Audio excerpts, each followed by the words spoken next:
ગુરુ પૂર્ણિમાના પાવન પર્વે આદર્શ નિવાસી શાળા કેશોદ ખાતે ત્રિવિધ કાર્યક્રમનું આયોજન કરવામાં આવ્યું હતું। એનડીઆરએફના જવાનો, વિદ્યાર્થીઓ અને અધિકારીઓ સ્ટાફ સાથે મળી વૃક્ષારોપણ કર્યું। ગુરુ પૂર્ણિમાના પવિત્ર તહેવાર પર આદર્શ નિવાસી શાળા કેશોદમાં 2 દિવસ ઉમંગભેર ઉજવણી કરવામાં આવી હતી, જેમાં અનુસૂચિત જાતિ કલ્યાણના નાયબ નિયામક પીડી સરવૈયાની ઉપસ્થિતિમાં શાળાના વિદ્યાર્થીઓ અને સ્ટાફને એનડીઆરએફના જવાનો દ્વારા ભૂકંપ, નદીના પૂર, આગ જેવી કુદરતી આપદા સમયે બચાવ પ્રયુક્તિ તેમજ હાર્ટ એટેક માટે સીપીઆર પદ્ધતિથી પ્રાથમિક સારવાર આપવા અંગેની પદ્ધતિસર પ્રાયોગિક સમજૂતી આપી હતી। ત્યારબાદ શાળાના પટાંગણમાં એનડીઆરએફના જવાનો, અધિકારી, શાળાના વિદ્યાર્થીઓ અને સ્ટાફ દ્વારા વૃક્ષારોપણ કરી પર્યાવરણના સંરક્ષણ માટે નૈતિક જવાબદારીનો સંકલ્પ કર્યો હતો અને વૃક્ષોની સંભાળ રાખવાની જવાબદારી લીધી હતી। શાળાના આચાર્ય બીએસ ભાવસારે ઉપસ્થિત સૌ મહેમાનોનું સ્વાગત સન્માન કર્યું હતું।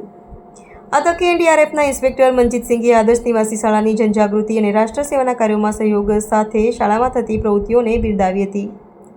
જિલ્લા નાયબ નિયામક પીડી સરવૈયાએ શાળામાં શિક્ષણ સાથે થતી સકારાત્મક પ્રવૃત્તિઓ માટે સમગ્ર સ્ટાફને અભિનંદન પાઠવ્યા હતા। ગુરુ પૂર્ણિમા નિમિત્તે ગુરુ શિષ્યના પવિત્ર સંબંધ વિષય પર વક્તૃત્વ સ્પર્ધાનું આયોજન કરાયું હતું, જેમાં વિદ્યાર્થીઓએ પોતાના ભાવનાપ્રેરક વિચારો રજૂ કર્યા હતા। આ ત્રિવિધ કાર્યક્રમનું આયોજન અને સંચાલન શાળાના વ્યાયામ શિક્ષક ડૉક્ટર હમીરસિંહ વાળાએ કર્યું હતું। ઉપસ્થિત સર્વે મહેનુભાવોનો આભાર શાળાના શિક્ષક એમડી દાહિમા અને એચએસ મુછાળે કર્યો હતો। હું બીએસ ભાવસાર, આદર્શ નિવાસી શાળા અનુસૂચિત જાતિ કલ્યાણ કચેરી સંચાલિત કેશોદના આચાર્ય તરીકે આજ રોજ અમારી શાળામાં એનડીઆરએફની ટીમ દ્વારા એક સરસ કાર્યક્રમનું આયોજન કરવામાં આવ્યું, જેમાં એના ઇન્સ્પેક્ટરશ્રી અને એમની ટીમ દ્વારા, જવાનો દ્વારા બહુ સરસ માર્ગદર્શન આપવામાં આવ્યું, જે અંતર્ગત આપણી આવતી આપદાઓ જેમ કે કુદરતી અને પ્રાકૃતિક આપદાઓ વખતે બાળકો અને સ્ટાફે શું કરવું તે અંતર્ગત ખૂબ સરસ માહિતી આપવામાં આવી અને દરેક વસ્તુનું પ્રેક્ટિકલ કરીને બતાવવામાં આવ્યું, જેથી બાળકોને અને સ્ટાફને સરસ માહિતી મળી છે। આ દરમિયાન આદર્શ નિવાસી શાળામાં આપણા જિલ્લા જૂનાગઢ જિલ્લાના નાયબ નિયામક શ્રી પીડી સરવૈયા સાહેબે ઉપસ્થિત આપી અને કાર્યક્રમને દીપાવ્યો છે।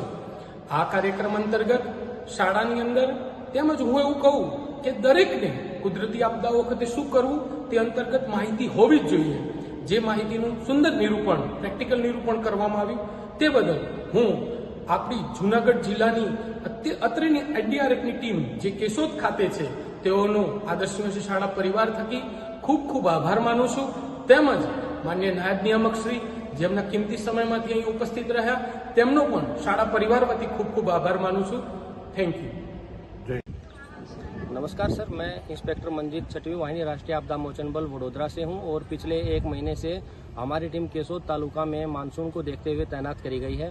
इसी क्रम में हमारी टीम जगह जगह पर समय समय पर स्कूल सेफ्टी प्लान और अवेयरनेस प्रोग्राम जारी रखती है और केशोद तालुका में हमने देखा कि जो एक आदर्श स्कूल है उसने इस कार्यक्रम में बहुत ही ज़्यादा बढ़ चढ़ के और आगे बढ़ के खुद से हमारी टीम को अप्रोच किया प्रोग्राम करने के लिए। इससे यही प्रतीत होता है कि यहाँ के जो अध्यापक हैं वो जागरूकता को लेकर के डिजास्टर के प्रति बहुत ज़्यादा अवेयर हैं और बच्चों को भी इसमें इन्वॉल्व रखते हैं। इससे यही प्रतीत होता है कि यहाँ के जो अध्यापकगण हैं, यहाँ का जो स्टाफ है वो पढ़ाई के साथ साथ अन्य सभी गतिविधियों में बच्चों को इन्वॉल्व रखना चाहते हैं। तो इसी को मद्देनजर रखते हुए हमारी टीम ने भी यहाँ पर आज एक जागरूकता अभियान रखा, स्कूल सेफ्टी प्लान को बच्चों को अच्छे से सिखाने का प्रयास किया है। Thank you sir.